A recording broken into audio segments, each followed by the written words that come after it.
Benarkah Tuhan menghukum anak karena dosa orang tuanya? Kalau Tuhan itu adil, kenapa Alkitab berkata bahwa kesalahan orang tua dibalaskan sampai ke anak, cucu, bahkan cicit? Bukankah itu artinya Tuhan menghukum generasi yang tidak bersalah? Ini tertulis di Keluaran 20 ayat 5, di mana Tuhan berkata, "Aku membalaskan kesalahan bapa kepada anak-anaknya, kepada keturunan yang ketiga dan keempat dari orang-orang yang membenci aku." Banyak orang menjadikan ayat ini sebagai bukti bahwa Tuhan kejam dan tidak adil. Tapi apakah benar seperti itu maksudnya?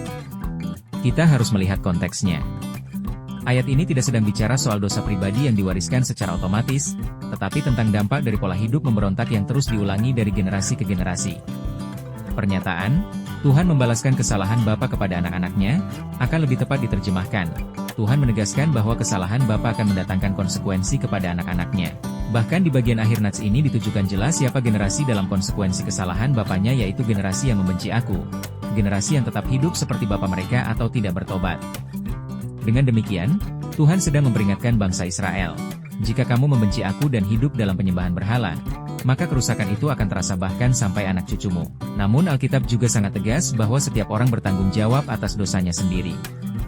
Dalam Yehezkiel 18 ayat 20, Tuhan berkata, "Anak tidak akan turut menanggung kesalahan ayahnya, dan ayah tidak akan turut menanggung kesalahan anaknya."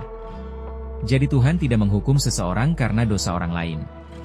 Tapi kenyataannya, dalam dunia yang telah rusak oleh dosa, kita sering mewarisi luka, pola pikir, atau kebiasaan berdosa dari generasi sebelumnya. Dan disinilah kabar baik itu muncul. Yesus Kristus datang bukan hanya untuk mengampuni dosa kita, tetapi juga untuk memulihkan hidup yang telah hancur oleh dosa, termasuk pola-pola kelam yang sudah berlangsung turun-temurun. Di atas kayu salib, Yesus menanggung hukuman dosa kita sepenuhnya, dan memberi kita identitas baru sebagai anak-anak Allah yang dimerdekakan. Jadi, bukan Tuhan yang tidak adil. Justru melalui Kristus, kita melihat keadilan dan kasih Allah bertemu secara sempurna. Sudahkah engkau percaya kepada Yesus, Sang Juru Selamat yang sanggup membebaskanmu dari kuasa dosa dan memulihkan hidupmu sepenuhnya?